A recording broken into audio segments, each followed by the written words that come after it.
اردو دنیا کے ناظرین، نئی ویڈیو میں خوش آمدید۔ ناظرین، اسرائیل اور حماس کے مابین جنگ بندی معاہدہ ختم۔ نیا وزیر اعظم آنے کے بعد اسرائیل نے ایک بار پھر فلسطین پر ظلم کے پہاڑ توڑ دیے۔ غزہ پر راکٹوں کی بارش، حماس نے بڑا اعلان کر دیا۔ حالات کس جانب جا رہے ہیں؟ تہلکہ خیز خبر سامنے آ گئی۔ برطانیہ بھی پہلی مرتبہ فلسطینیوں کی آواز بن گیا۔ اسرائیل کو بڑا جھٹکا، ہر طرف تھرتھلی مچ گئی۔ ویڈیو میں آگے بڑھنے سے پہلے ناظرین، اگر آپ نے ہمارے چینل اردو دنیا کو سبسکرائب نہیں کیا تو جلدی سے سبسکرائب کر لیں، گھنٹی کے بٹن کو بھی لازمی دبائیں تاکہ آپ کو دنیا کی دلچسپ معلومات سے بھرپور ہماری ویڈیو سب سے پہلے پہنچے۔ ناظرین، اسرائیل نے 1967 میں مشرقی یروشلم پر قبضہ کیا، جس کے بعد اس نے یروشلم کو اپنا دارالحکومت سمجھنا شروع کر دیا، لیکن اس کو دنیا کے کسی بھی ملک نے تسلیم نہیں کیا۔ یہودیوں نے اس کی یاد میں یروشلم ڈے کے موقع پر فلیگ مارچ کرنا تھا، جس کو غزہ کے حملے کے باعث منسوخ کر دیا گیا، لیکن حکومت نے یہ بھی اعلان کیا کہ یہ مارچ ضرور کیا جائے گا۔ ناظرین، یہودی خاص طور پر یہ دن مشرقی یروشلم پر قبضے کی خوشی میں مناتے ہیں، لیکن سال 2021 اسرائیلیوں کے لیے خاصا بھاری ثابت ہو رہا ہے۔ حماس جس فلیگ مارچ کے بارے میں اسرائیل کو خبردار کر رہا تھا وہ تو ہو گیا، لیکن اب حماس کی جانب سے ایسا پیغام بھی موصول ہوا جس کے بعد اسرائیل نے اپنی تمام افواج کو ہائی الرٹ کر دیا ہے اور 21 مئی کو ہونے والے جنگ بندی معاہدے کی خلاف ورزی کرتے ہوئے اسرائیل پر ایک مرتبہ پھر بمباری شروع کر دی ہے۔ اسرائیل کی اس بربریت کو دیکھتے ہوئے برطانیہ بھی میدان میں آ گیا ہے اور بڑا اعلان کر دیا ہے، تاہم اس کی تفصیل ہم آپ کو ویڈیو میں آگے چل کر بتاتے ہیں۔ یہاں آپ کو یہ بتائیں گے کہ گزشتہ ماہ اسرائیل کی غزہ کی پٹی پر تباہ کن بمباری کے نتیجے میں 66 کم سن بچوں سمیت 254 فلسطینی شہید ہو گئے تھے۔ مصر کی ثالثی میں 11 روز کے بعد 21 مئی کو غزہ میں اسرائیلی حکومت اور فلسطینی مزاحمت تنظیم حماس کے مابین جنگ بندی کا معاہدہ طے پایا تھا۔ یوں تو اس جنگ بندی میں کئی ممالک کی کوششیں بھی شامل تھیں، جن میں روس، پاکستان، ترکی بھی پیش رہے۔ روسی صدر پیوٹن نے تو اسرائیل کو حملے روکنے کے لیے دھمکی بھی دے ڈالی تھی۔ اس کے علاوہ اقوام متحدہ کی سلامتی کونسل نے بھی اسرائیل کے خلاف سخت موقف اپناتے ہوئے اسے جنگ بندی پر مجبور کیا۔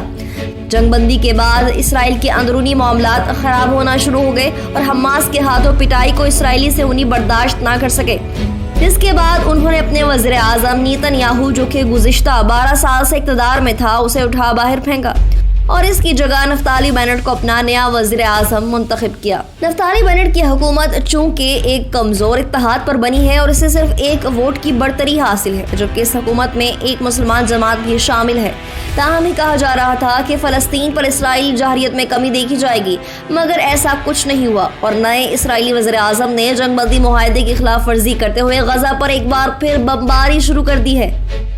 جی ہاں ناظرین، دہشت گرد ریاست اسرائیل نے جنگ بندی کی خلاف ورزی کرتے ہوئے ایک مرتبہ پھر غزہ کی پٹی پر فضائی حملے شروع کر دیے ہیں۔ تفصیلات کے مطابق اسرائیل نے فلسطین کے ساتھ گزشتہ ماہ 21 مئی کو ہونے والی جنگ بندی کی خلاف ورزی کرتے ہوئے ایک مرتبہ پھر جنگی طیاروں سے غزہ کی پٹی میں متعدد حملے کیے ہیں۔ غیر ملکی خبر رساں ادارے AP کے مطابق گزشتہ ماہ ہونے والی جنگ بندی کے بعد یہ پہلی مرتبہ ہے کہ اسرائیل نے ایک مرتبہ پھر فلسطین پر جنگی طیاروں سے حملے شروع کر دیے ہیں۔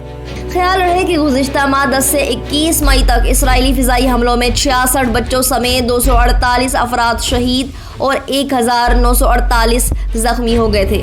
ناظرین، اسرائیلی فوج نے ان حملوں پر دعویٰ کیا کہ فضائی حملے حماس کے ٹھکانے پر کیے گئے، جہاں وہ تل ابیب پر حملے کی منصوبہ بندی کر رہے تھے۔ اسرائیلی حملوں کے نتیجے میں جانی اور مالی نقصان سے متعلق تفصیلات تاحال موصول نہیں ہوئی ہیں۔ منگل کے روز سینکڑوں اتحادی دائیں بازو کے اسرائیلی نوجوانوں نے مشرقی بیت المقدس یروشلم میں طاقت کا مظاہرہ کرنے کے لیے مارچ کیا اور عرب مخالف نعرے لگائے۔ کہا جا رہا ہے کہ اس کے بعد ایک مرتبہ پھر تشدد کو ہوا ملی ہے۔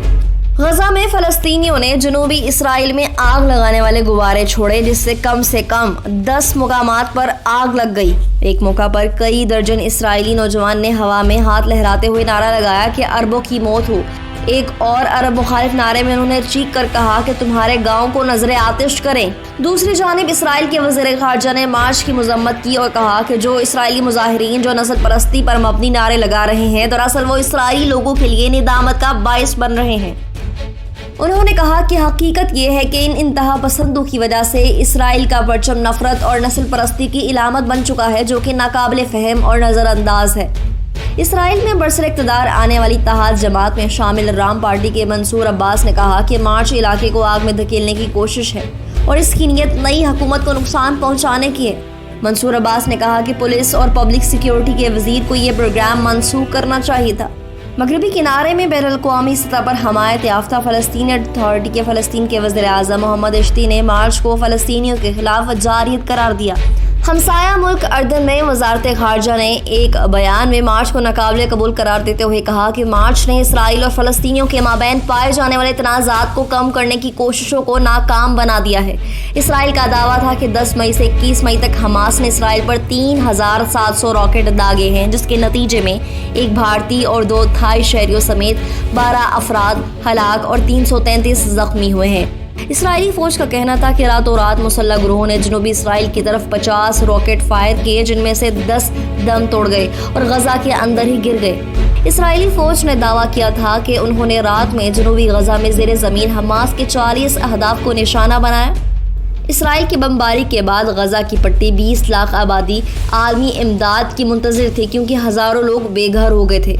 ناظرین، جھڑپوں کا آغاز اس وقت ہوا جب مقبوضہ بیت المقدس میں واقع مسجد اقصی میں انتہا پسند یہودیوں نے رمضان کے مہینے کے آخری عشرے میں مسلمانوں پر حملہ کر کے انہیں تشدد کا نشانہ بنایا۔ اس کے بعد یروشلم کے ضلع شیخ جرح میں فلسطینی خاندانوں کو گھروں سے جبری طور پر بے دخل کرنے کا واقعہ پیش آیا۔ اقوام متحدہ کا کہنا تھا کہ تقریباً 72,000 شہری اپنے گھروں سے نکل کر اقوام متحدہ کے زیر انتظام اسکولوں اور دیگر سرکاری عمارتوں میں پناہ لینے پر مجبور ہو گئے۔ فلسطین کے مرکز اطلاعات کا کہنا تھا کہ ہیبرون کے قریب ایک فلسطینی خاتون کو گولی مار کر شہید کر دیا گیا تھا، جس کے بعد 10 مئی سے اب تک مغربی کنارے پر شہید ہونے والے فلسطینیوں کی تعداد 25 ہو گئی ہے۔ ناظرین، اب یہاں ہم آپ کو سب سے اہم خبر دیں کہ برطانیہ نے مقبوضہ بیت المقدس کے حوالے سے اہم اعلان کرتے ہوئے اسے مقبوضہ علاقہ قرار دے دیا ہے۔ اس کے بعد اسرائیل میں شدید کھلبلی مچ گئی ہے اور اس نے ہر طرف ہاتھ پاؤں مارنا شروع کر دیے ہیں۔ تفصیلات کے مطابق برطانیہ نے چپکے سے مقبوضہ بیت المقدس کو مقبوضہ علاقہ قرار دے دیا، جس پر صہیونی ریاست نے برطانیہ سے سخت احتجاج کیا ہے۔ موصول ہونے والی اطلاعات کے مطابق جمعرات کی صبح کو اسرائیل کے عوامی ریڈیو کے نیوز بلیٹن میں نشر ہونے والی ایک رپورٹ میں اس بات کا انکشاف کیا گیا کہ برطانوی شہریت والی ایک اسرائیلی خاتون کو اس وقت حیرت کا سامنا کرنا پڑا جب اس نے اپنے پاسپورٹ کی تجدید کرائی تو اس کے کاغذات میں بیت المقدس کو مقبوضہ علاقہ قرار دیا گیا ہے۔ ریڈیو میں بتایا گیا کہ بیت المقدس شہر میں پیدا ہونے والی ایک اسرائیلی خاتون اپنے برطانوی پاسپورٹ کی تجدید کرنے گئی تھی۔ اسے معلوم ہوا کہ بیت المقدس کو برطانیہ کی طرف سے مقبوضہ علاقہ قرار دیا گیا ہے۔ ریڈیو رپورٹ میں کہا گیا کہ ایسے لگتا ہے کہ اس میدان میں ایک نئی پالیسی نظر آ رہی ہے۔ ماضی کے برعکس برطانیہ نے بیت المقدس کو مقبوضہ علاقہ قرار دیا ہے۔ اسرائیلی خاتون لندن میں اسرائیل کے سفیر کے پاس گئی۔ اسرائیلی سفیر نے برطانوی دفتر خارجہ سے اس معاملے پر وضاحت طلب کی تو انہوں نے جواب دینے کے لیے ایک ڈیڈ لائن مانگ لی، جس کے بعد اسرائیل میں ابھی تک کھلبلی سی مچی ہے۔